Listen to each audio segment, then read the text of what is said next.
अच्छा जी, बिस्मिल्लाहिर्रहमानिर्रहीम। आज हमने थोड़ा सा ये देखना है कि जो हमारी बुक के कुछ क्वेश्चंस हैं वो किस तरह से सॉल्व होंगे। पिछले लेक्चर्स में मैंने आप लोगों को बताया कि बोरोइंग कॉस्ट है क्या, बोरोइंग कॉस्ट किस तरह से कंस्ट्रक्ट होगी, किस तरह से हम उस पर क्वेश्चन सॉल्व करेंगे, कौन कौन से एसेट्स हैं जिनके ऊपर बोरोइंग कॉस्ट अप्लाई होगी, कौन से एसेट के ऊपर नहीं होगी, कब से कैपिटलाइजेशन होगी, सेसेशन एटसेट्रा। आज इसके कुछ क्वेश्चंस हम सॉल्व करते हैं जो स्पेसिफिक बोरोइंग से रिलेटेड है। शुरू के कुछ 4-5 क्वेश्चंस हम देख लेते हैं जी। अच्छा जी, सबसे पहला क्वेश्चन इसमें जो नजर आ रहा है आपकी बुक में, उसकी रिक्वायरमेंट ये है। उसने नीचे आपको 6 सिनेरियोज दिए हैं और 6 सिनेरियोज में उसने मुख्तलिफ सिनेरियोज दे के पूछा है, बताएं इनमें से क्वालिफाइंग एसेट कौन से। माइंड यू, क्वालिफाइंग एसेट के बारे में मैंने आपको बताया था। क्वालिफाइंग एसेट्स वो एसेट्स होते हैं जिनको बनाना पड़े, which need some substantial time to be ready. और फिर मैंने आपको बताया था बोरोइंग कॉस्ट क्वालिफाइंग एसेट्स के ऊपर ही अप्लाई होगी। यानी दूसरे लफ्जों में बोरोइंग कॉस्ट किन किन में किन किन एसेट्स के ऊपर अप्लाई होगी, उनमें मैंने आपको बताया था क्वालिफाइंग एसेट्स। और क्वालिफाइंग एसेट्स कौन कौन से थे? उसमें IAS 16 के एसेट्स यानी नॉन करंट एसेट्स जो लंबे अरसे के लिए हमें बनाने पड़े, जिन्हें बनाना पड़े, जिनको बनाने में टाइम लगे।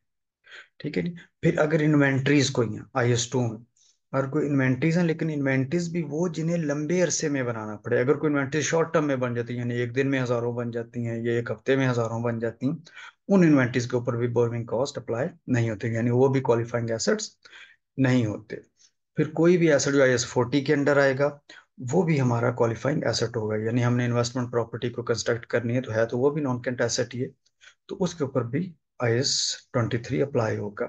इसी तरह अगर कोई इंटेंजिबल्स हैं जो FR 1 के कोर्स में तो नहीं है लेकिन बाकी बहुत सारे कोर्सेज में है, तो अगर इंटेंजिबल एसेट कोई बना रहे हैं आप, जैसे research and development, development cost वगैरह है, कोई एसेट आप जिसे बनाना पड़े, उसके ऊपर भी कोई वेबसाइट्स वगैरह बना रहे हैं, कोई डेवलपमेंट कॉस्ट हो रही है किसी के ऊपर लग रही है, अगर वो भी लंबा अरसा ले रही है और उसके ऊपर लिए भी आपने कोई लोन लिया तो उसका भी इंटरेस्ट उसमें शामिल किया जाएगा। यानी I 38 जो इंटेंजिबल एसेट्स है वो भी क्वालिफाइंग एसेट्स के एलिजिबल है। तो ये IS 16, IS 2, IS 38, IS 40 इन पर अप्लाई होता है। लेकिन IS 2 के बारे में याद रखें कि इन्वेंट्री सिर्फ वो जो लंबे अरसे में बने, यानी शॉर्ट शॉर्ट टर्म में जो हफ्ता एक दिन में बन जाए वो वाली इन्वेंट्रीज पर बोरोइंग कॉस्ट अप्लाई नहीं होगी। दूसरा, वो तमाम एसेट्स जो बने बनाए लिए जाते हैं उनके लिए बेशक लोन लिया भी हो, उसके ऊपर भी ये अप्लाई नहीं होते जी। राइट जी, आई होप अब ये हम इस क्वेश्चन को पढ़ते हैं। इसमें हमने ये आइडेंटिफाई करना है कौन कौन से क्वालिफाइंग एसेट हैं। नंबर 1 कहते हैं जी, पहले बताना है इस एसेट को पढ़ के कि क्या ये क्वालिफाइंग एसेट है या नहीं है। A construction company constructing a bridge for government which will take 6 years to complete। हम एक नॉन करंट एसेट बना रहे हैं, bridge is a non current asset.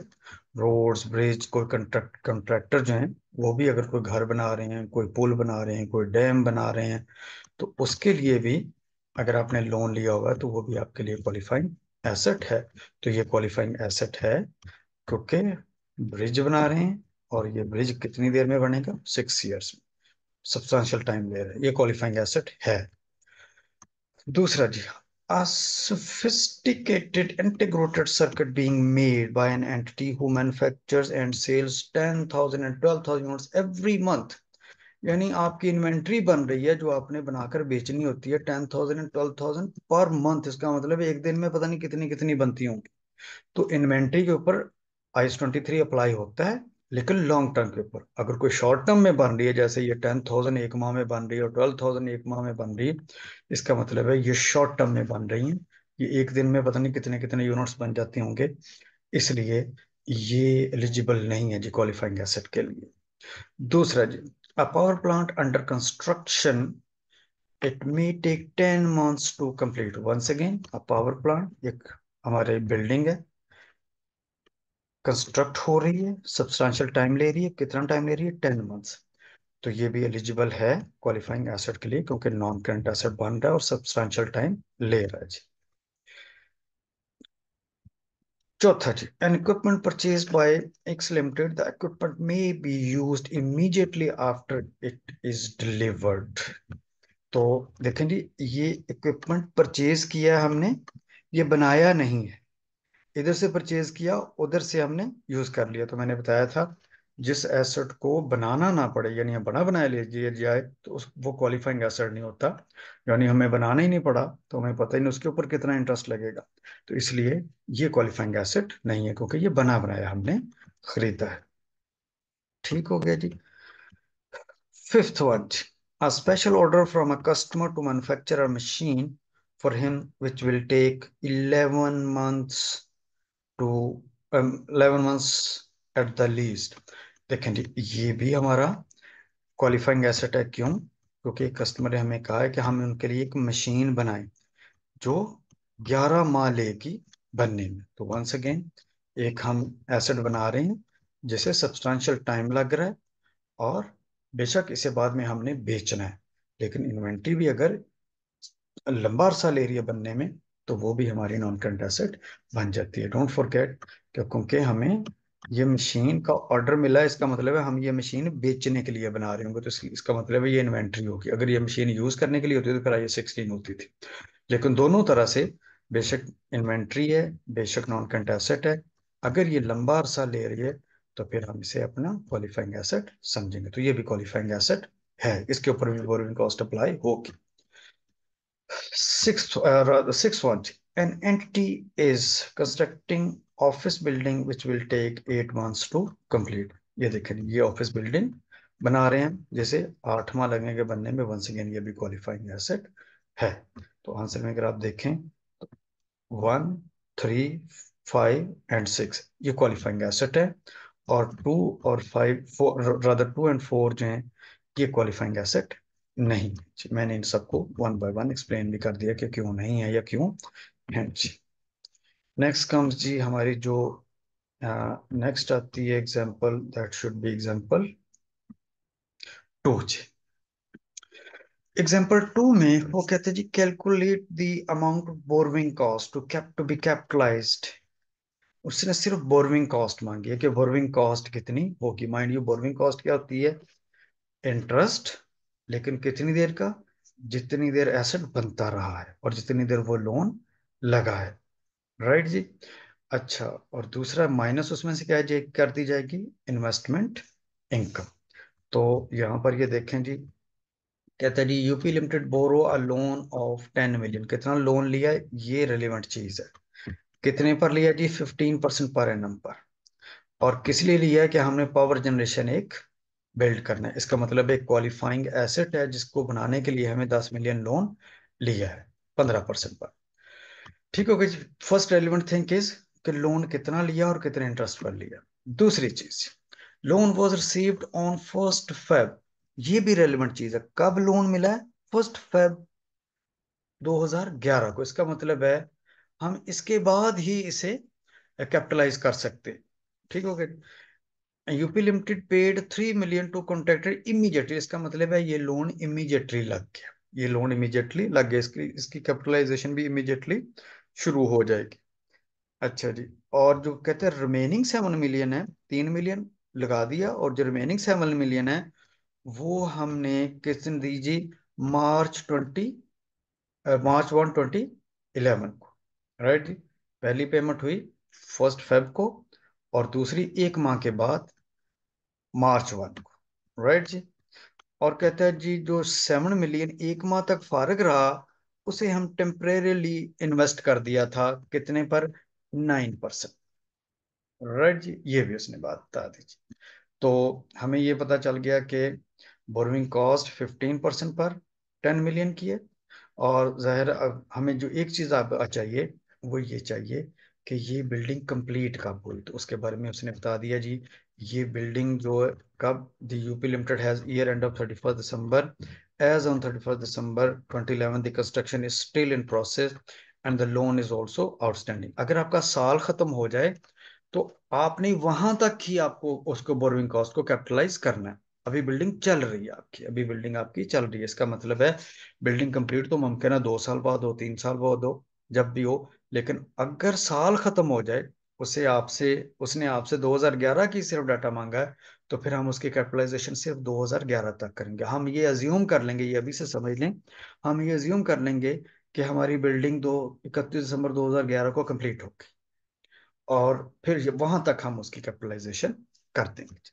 अगर आप देखें जी, बोरविंग कॉस्ट क्या होती है जी? Actual borrowing cost minus temporary investment. देखिए एक्चुअल बोरविंग कॉस्ट कितनी है, हमने लोन कितना लिया, 10 मिलियन का, कितने पर, 15% पर। ये कितनी देर चलता रहा? क्योंकि 1 फरवरी को बिल्डिंग बनना शुरू हो गई थी, इसका मतलब है ये 11 माह चली है, 1 फेब से लेके 31 दिसंबर तक।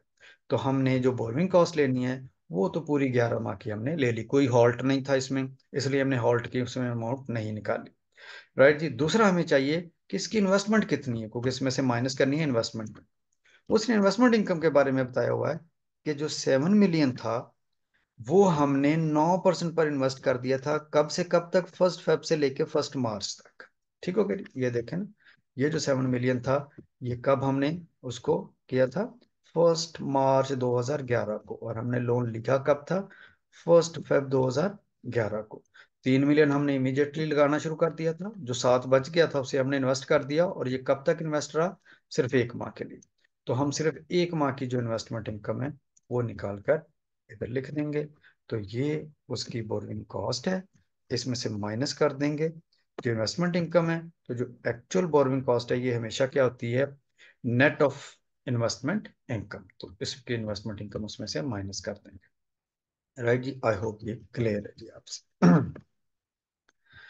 राइट जी, नेक्स्ट क्वेश्चन की तरफ चलते हैं। Next question is example 13, rather 3।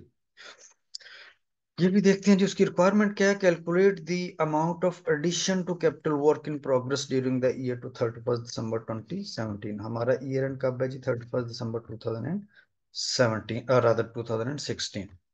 कहते हैं जी on 1 January 2016 Okada engineering issued a bond to raise 25,000 to fund a capital project which will take 3 years to complete।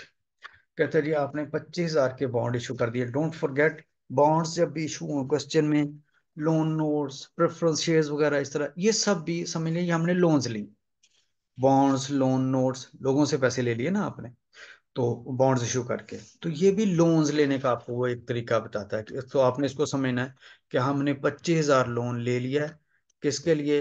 एक प्रोजेक्ट है, कोई कैपिटल प्रोजेक्ट है, उसको बनाने के लिए। और ये कितने साल लेगा? 3 साल लेगा। राइट जी। अगर वो 3 साल ले, 4 साल ले, आपके लिए जो रेलिवेंट ईयर है वो वही है जिस साल में आप हैं। फर्ज कर लें 2016 है, तो आपके लिए 2016, आपने सिर्फ 2016 को मद्देनजर रखना है, आपने भूल जाना है कि आगे कितना है। आपने 1 साल तक देखना है कि 1 साल अगर 31 दिसंबर तक नहीं भी बना तो आप समझे 31 दिसंबर को आपका एसेट बन गया। राइट जी। अच्छा जी। तो एक तो ये हो गया, तो पहले उसने बता दिया कि लोन लिया है। Amount not yet needed for the project are invested on a temporary basis. कहते हैं जी जो अमाउंट अभी नहीं चाहिए होती, वही जो सरप्लस फंड्स है उन्हें इन्वेस्ट कर दिया जाता है। During the year 31st December 2016, Okada Engineering spent 9,000 on the project for labor, material and direct overheads। इसका मतलब है इस 25,000 में से कहता है अभी कितना लोन लगा है? सिर्फ 9,000 का लोन आपने लगा दिया। जाहिर है फिर जो बाकी होगा वो आपने इन्वेस्ट कर दिया होगा। अगर हमें वो परसेंटेज बताए लोन की और इन्वेस्टमेंट इनकम की, तो हम जाहिर है 25,000 हमारे टोटल बोरविंग्स है, इसका इंटरेस्ट ले लेंगे।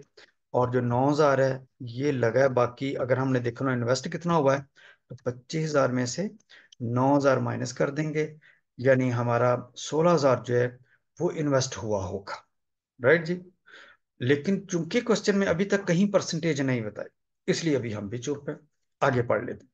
The cost of servicing the bond was rupees 1250। ये भी उसका इंटरेस्ट बताने का एक तरीका है। सर्विस जो जो कॉस्ट ऑफ सर्विसेज है, this is actually the interest cost, यानी बोरविंग कॉस्ट। कहते हैं जी इस साल में हमने जो बोरविंग कॉस्ट पे की है वो कितनी है? 1,250 रुपये। उसने हमें इंटरेस्ट परसेंटेज नहीं बताई इसके ऊपर, बल्कि उसने खुद इंटरेस्ट कैलकुलेट करके बता दिया। Servicing cost, interest, borrowing cost, ये सारे एक ही लफ्ज है। राइट जी।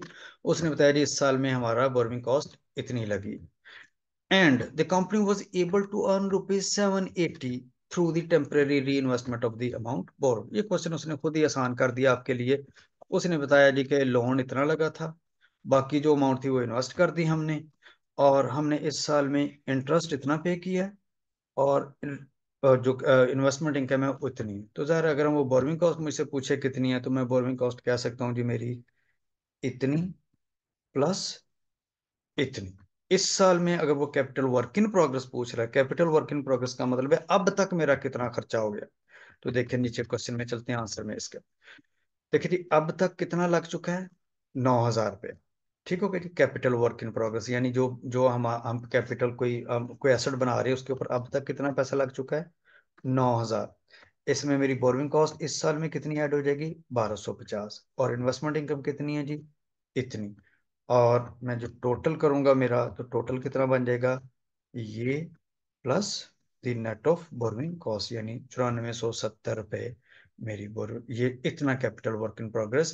क्योंकि 3 साल में एसेट बनना है ना, तो 3 साल में एसेट बनना है, इसका मतलब है अब तक ये एसेट इतना बन चुका है, इतने उसके ऊपर पैसे लगे हैं, इतना इंटरेस्ट है, और इतनी इन्वेस्टमेंट इनकम उसके ऊपर लगी है। ये मुझे कैलकुलेट नहीं उसने करवाई, उसने खुद कैलकुलेट करके दे दी थी, आसान उसने क्वेश्चन कर दिया था। अगर ना भी करवाता तो मैं इसको भी कैलकुलेट कर सकता था। ये जो था इसकी भी मैं, लेकिन डोंट फॉरगेट, तब ये अगर कैलकुलेट करते हैं हम, तो 9,000 के ऊपर कैलकुलेट ना करते, बल्कि 25,000 के ऊपर करते, क्योंकि ये टोटल लोन के ऊपर करते हैं। डोंट फॉरगेट, हमें लोन इसकी परसेंटेज पे करनी पड़ रही है, बैंक को तो 25,000 पर ही देना पड़ रहा है ना, उसे क्या गर्ज के आपका कितना अब तक एसेट के ऊपर लग चुका है। तो ये बात नोट कर लीजिएगा, लेकिन उसकी रिक्वायरमेंट ये है कि अब तक कितना लगा, what is the capital work in progress amount अब तक। तो कैपिटल वर्क इन प्रोग्रेस अब तक कितना लोन लग चुका, प्लस अब तक का इंटरेस्ट, माइनस अब तक की इन्वेस्टमेंट इनकम। तो ये आंसर आ जाएगा आपके पास। आई होप ये क्लियर है जी बात। नेक्स्ट एग्जाम्पल 4 जी। एग्जाम्पल 4 में उसने आपसे बोरोइंग कॉस्ट भी कैलकुलेट करवाई है, और इन्वेस्टमेंट इनकम भी कैलकुलेट करवाई है, सरप्लस फंड्स भी कैलकुलेट करवाए हैं आपसे। राइट जी। देखें हमने कल भी ऐसा क्वेश्चन एक करवाया, जाते जाते कल सबसे आखिर में मैंने आपको ये क्वेश्चन करवाया था। ये देखें जी, कहते हैं Shayan limited started the construction of its new factory on 1 January 2018, 1 January 2018, और हमारा साल कब खत्म हो रहा है, 31 दिसंबर 2018। ठीक हो गया जी। हमारी कंस्ट्रक्शन चूंकि 1 जनवरी को शुरू हुई है, और साल खत्म हो रहा है 31 दिसंबर 2018। अब ये देखना है कि लोन कब लिया। with a loan of 50,000 borrowed at an interest rate of 8% पर एन। इसका मतलब है लोन भी हमने साथ ही लिया, इसका 1 जनवरी को ही हमारा साल शुरू हो रहा है, 1 जनवरी को कंस्ट्रक्शन शुरू हो रही है, 1 जनवरी को ही लोन लिया, इसका मतलब है हमारी कैपिटलाइजेशन 1 जनवरी से ही शुरू हो जाएगी। The loan was use on the factory as follow. ये मैंने आपको बताया था, जब भी आपको वो स्पेसिफिक बोरोइंग में ये चीज दे दे, प्रोग्रेस पेमेंट्स दे दे, तो इसका मतलब मकसद सिर्फ और सिर्फ ये होता है कि इन्वेस्टमेंट इनकम कैलकुलेट करवाए आपसे। ठीक हो गया। उसने आगे बताया होगा कि जो सरप्लस फंड्स हैं वो इन्वेस्ट कर दिए जाते हैं। देखें जी, उसने कहा जी the loan was used in factory as follow, यानी ये जो 50,000 का लोन है, इसको हमने कैसे लोन किया जी, कहते जी आते ही सबसे पहले हमने 25,000 पे किया। ठीक हो, अगर आप गौर करें तो ये 25,000 प्लस 15 प्लस 10, ये टोटल 50,000 बन, ये 50,000 जो है कहता है हमने इस तरह से इन्वेस्ट किया उसके बिल्डिंग में लगाया। सबसे पहले आपने 25 मिलियन जब 1 जनवरी को पे किया, तो इसका मतलब है अभी भी आपके पास 25 मिलियन सरप्लस में पड़े होंगे, कितनी देर के लिए, जनवरी से लेके मई तक। इसका मतलब है जनवरी फरवरी मार्च अप्रैल, 4 माह के लिए 25 मिलियन जो रिमेनिंग है उसको आपने इन्वेस्ट किया होगा, उसने आगे बताया होगा कितने परसेंट पर जी, 3% पर, आगे उसने क्वेश्चन में बताया होगा। मैं क्वेश्चन पढ़ देता हूँ। The construction of the asset was completed on 31 दिसंबर 2018। इसका मतलब है फुल ईयर के लिए मुझे बोरोइंग कॉस्ट चाहिए होगी। During the accounting period SL invested the surplus fund at an interest of 3%। तो अब मुझे क्या चाहिए जी, एक तो बोरोइंग कॉस्ट चाहिए, वो तो मैं सीधी सीधी 50,000 मल्टीप्लाई बाय 8% करके ये ले लूंगा, विच विल बी 4,000। अच्छा, फिर मुझे चाहिए इन्वेस्टमेंट इनकम, तो इन्वेस्टमेंट इनकम कब कब मेरी सरप्लस फंड जी, जनवरी से मई तक 25 मिलियन लग गया था, बाकी 25 मिलियन अभी सरप्लस में होगा। मई 1 को जाके 15 मजीद लगा दिया, इसका मतलब है अब मेरे पास सरप्लस कितना होगा, 10 मिलियन। ये 10 मिलियन कब तक पड़ा होगा, मई 1 से लेके अक्टूबर 1 तक, यानी सितंबर तक। मई, जून, जुलाई, अगस्त, सितंबर, 5 माह के लिए 10 मिलियन को भी हमने इन्वेस्ट किया होगा एट 3%। तो इसकी अगर मैं आंसर में लेके जाऊं अब नीचे आपको, तो ये देखें जी, इसने यही काम किया होगा जी। बोरोइंग कॉस्ट देखें जी, 50 मिलियन मल्टीप्लाई बाय 8%।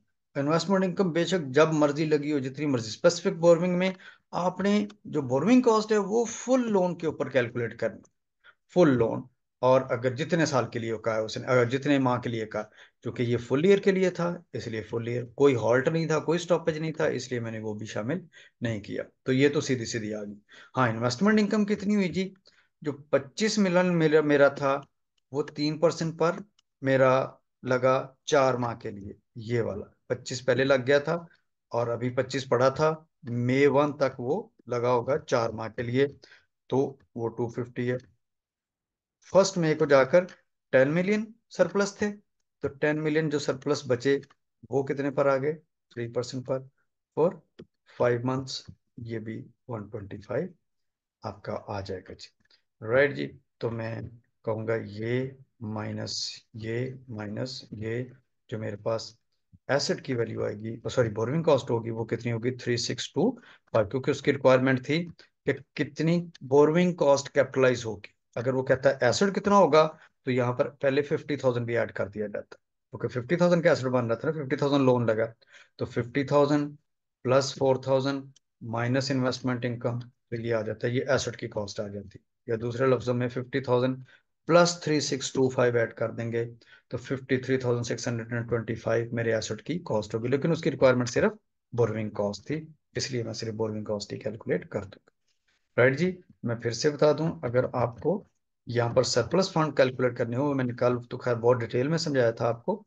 तो ये सरप्लस फंड 25 मिलियन आपने लगा दिया था 1 जनवरी को, अभी भी 50 में से 25 सरप्लस पड़ा रहा। वो कब जाके लगा, मई 1 को, इसका मतलब है ये 4 माह तक आपके पास ये 25 मिलियन 3% पर इन्वेस्टमेंट इनकम देता रहा। मई 1 को जाके जाहिर है जी फिर 15 और लग गए, तो इसका मतलब है अब सिर्फ 10 मिलियन जो है वो सरप्लस में पड़ा। तो वो जो 10 मिलियन था वो कब तक था, मई 1 से लेके अक्टूबर 1 तक, वो कितने माह बनते हैं, 5 माह। तो 3% पर वो भी अपने इन्वेस्टमेंट इनकम कैलकुलेट कर ली होगी। राइट जी। अच्छा जी, अभी जनरल बोर्डिंग से मैं बात नहीं कर रहा जी, ये अभी हमने नहीं करना। मैं आपको एक और क्वेश्चन कराना चाहता हूँ जो आपके काम का है।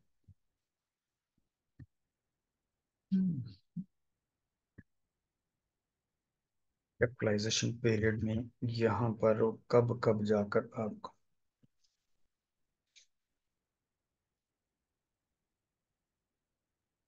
ये तो खैर उसने क्वालिफाइंग एसेट की बताई हुई है एग्जांपल्स, ये भी एग्जांपल 8 एंड 9 जो है ये भी आपसे हो जाएंगे आराम से इंशाल्लाह, ये थ्योरी का मामला है। हम्म। जी, इस क्वेश्चन में मैं इंटरेस्टेड हूँ जी। ये समझने के लिए कि हमें कब बोरोइंग कॉस्ट लगानी चाहिए, कब इन्वेस्टमेंट इनकम लगानी चाहिए, ये क्वेश्चन बड़ा अच्छा क्वेश्चन है। एग्जाम्पल 10, एग्जाम्पल 10 में वो कहता है Cord limited is engaged in manufacturing of automobiles. पहले ये याद रखिए, इसकी मैं रिक्वायरमेंट आपको बता दूं। कहते हैं one when Cord limited should start capitalising borrowing cost, dates आपने ध्यान रखनी जी पढ़ते हो, कि कैपिटलाइजिंग कब शुरू हो जानी चाहिए, इसका मतलब है जब बिल्डिंग बनना शुरू होगी और लोन लगना शुरू हो जाएगा। Should cord limited suspend capitalisation from, ये उसने उसमें हॉल्ट्स का बताया होगा। Should cord limited suspend capitalisation from May 23, ये भी उसने कोई उसमें सस्पेंशन का बताया होगा आगे। और कब उसको सीज करनी चाहिए कैपिटलाइजेशन। राइट जी। ये कुछ क्वेश्चंस हैं, इसको हमने यहाँ पर देखना है जी, इसको आप ध्यान से पढ़ेंगे, डेट जरा ध्यान से पढ़िए। Cort Limited is engaged in manufacturing of automobiles. Currently, the company is manufacturing its power generation plant. देखो क्वालिफाइंग एसेट तो है। The project was started on January 3, 2011 with company's own funds. Right जी। देखें अभी ऑल्दो प्रोजेक्ट शुरू हो गया जनवरी 3 को 2011 को, लेकिन मैं अभी भी ये नहीं कह सकता कि यहाँ से शुरू करना है, क्योंकि मुझे ये देखना है कि लोन भी लिया या नहीं लिया। क्योंकि जनवरी 3 को बिल्डिंग तो बनना शुरू हो गई, लेकिन कौन क्या लग रहा है, अपने फंड्स लग रहे हैं, अभी लोन नहीं लिया गया।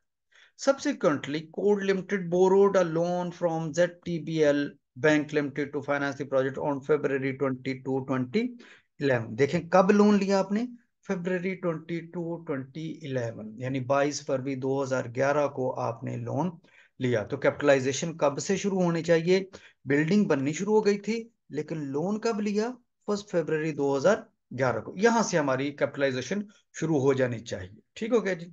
The first payment out of the loan was made on March 2011। इसे हम इग्नोर करेंगे। देखिए फर्स्ट पेमेंट हमने लोन ले लिया, लेकिन अब देखें ना, हमारा इंटरेस्ट तो हमें बैंक से यहां से आगे पे करना शुरू कर दिया ना हमने, और बिल्डिंग बनना शुरू हो गई थी, बिल्डिंग बनना शुरू हो गई और लोन ले लिया, उस दिन से कैपिटलाइजेशन शुरू हो गई। बेशक उसने उसकी पेमेंट कब से करना शुरू की, March 1 से। डोंट फॉरगेट पेमेंट करेगा तो इसी में से ही ना।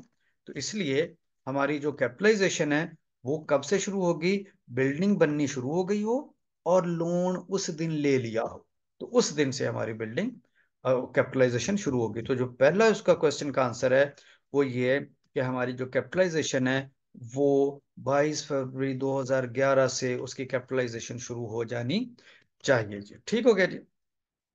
अच्छा जी, फिर आ जाएंगे उसके बाद, नेक्स्ट आ गया जी।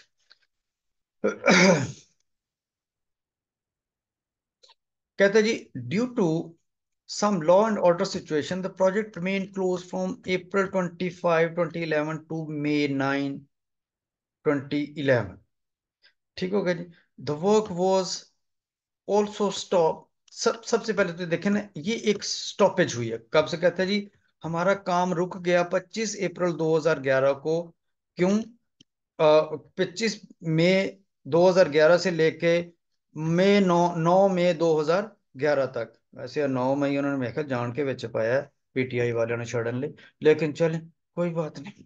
कहता है जी, लॉ एंड ऑर्डर की सिचुएशन खराब होने की वजह से हमारा जो काम है वो रुका रहा। देखें ये अनयूजुअल सिचुएशन थी, मैंने बताया था, अगर अनयूजुअल सिचुएशन की वजह से लेबर स्ट्राइक पर चली गई, मटेरियल नहीं मिल रहा, लॉ एंड ऑर्डर की सिचुएशन हो गई, तो उस वजह से अगर काम रुका रहा तो उसे हम अपना हॉल्ट या स्टॉपेज कंसिडर करेंगे, यानी हम उतनी देर अपना काम रोकेंगे, उतनी देर की हम कैपिटलाइजेशन नहीं करेंगे। फॉर एग्जाम्पल, हमें 10 माह का 10 माह के लिए पूरे साल के लिए बोरविंग कॉस्ट कैपिटलाइज करनी थी, लेकिन कहता है 2 माह के लिए उसमें हॉल्ट रहा, स्टॉपेज रही, तो अब हम वो 2 माह निकाल के सिर्फ 10 माह की कैपिटलाइजेशन करेंगे। तो यहाँ पर यस, यहाँ पर हम अपने, मेरे दूसरा उसका क्वेश्चन था बी वाला, देखें, should Court limited suspend capitalisation from April 25, 2011 to May 9, 2011। Yes he should, because ये जरूरी नहीं थी बिल्डिंग को बनाने के लिए। कब हम नहीं करेंगे, अगर कोई स्टॉपेज बिल्डिंग को बनाने के लिए जरूरी थी, जैसे मैंने कहा आपने लेंटर डाल दिया और उसको सूखने के लिए 1 माह चाहिए, तो ये जरूरी था बिल्डिंग के लिए स्टॉपेज, तो इसको हम कंसिडर करेंगे, इसको हम कहेंगे ये स्टॉपेज नहीं है। लेकिन अगर किसी अनयूजुअल सिचुएशन की वजह से हमें ये रोकना पड़ जाए, तो फिर हम उसको कहेंगे कि यस, इसको हम इसको स्टॉपेज कंसिडर करेंगे। ठीक होगा जी, इसको कैपिटलाइजेशन को इतनी देर के लिए सस्पेंड कर देंगे, हम इसको हम कैपिटलाइज नहीं करेंगे। नेक्स्ट फिर वो कहता है जी, the work also stopped for a week from May 23, 2011 to May 30, 2011 so that necessary plant and layout can be finalized after testing of project completed। So for कहते हैं एक और स्टॉपेज भी आया है, लेकिन अब ये किस लिए आया है, ताकि हम अपना वो जो लेआउट वगैरह है उसको ठीक करें, यानी उसके बगैर आगे कंस्ट्रक्शन अभी शुरू नहीं हो सकती थी, यानी ये जरूरी था, अभी हमने फाइनलाइज वगैरह करनी थी चीजें, तो ये जरूरी था, जहां पर जरूरी था वहां पर इसको हम अपने स्टॉपेज कंसिडर नहीं करेंगे, बल्कि इसको हम कैपिटलाइजेशन शुरू रखेंगे। तो कहता है जी उसका नेक्स्ट जो था, should the Court limited suspend capitalisation from May 23, 2011। नहीं जी, इसका आंसर अगर आप पढ़ें, continue capitalisation, substantial technical and administrative work was still being carried out. कहता है जी अभी हमारा जो काम वो चल रहा है, ये जरूरी था, दूसरे लफ्जों में ये स्टॉपेज जो है ये एसेट को बनाने के लिए जरूरी था। Next comes, the plant was completed on July 31, 2011 except. that some signboard could not be installed until August 2011। कहता है जी, जो हमारी बिल्डिंग है वो कंप्लीट हो गई थी जुलाई 31 2011 को।